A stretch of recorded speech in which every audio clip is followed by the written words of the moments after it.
Mahalin mo ang iyong kapwa gaya pagmamahal na ibinibigay ko sa iyo. Magpakumbaba at maglingkod ng buong puso. Magbigay ng kapatawaran at magmalasakit sa mga nangangailangan. Bawat sa pagkakataon, maging liwanag ng pag-ibig at daan ng pag-asa sa puso ng iba. Sa pamamagitan ng iyong mga gawa, ilantad mo ang tinig ng aking pagmamahal. Palakasin mo ang iyong pananampalataya sa akin at isabuhay ang aking mga aral.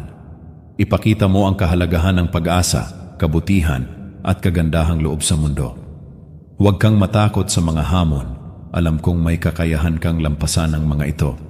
Sa dilim man o liwanag, lagi kitang kasama sa bawat pagsubok at tagumpay. Magpatuloy ka sa paglalakbay ng buhay na puno ng pagmamahal, kabutihan. Isabuhay ang pananampalataya at magtiwala sa plano ng Diyos para sa iyo. Magmalasakit sa iba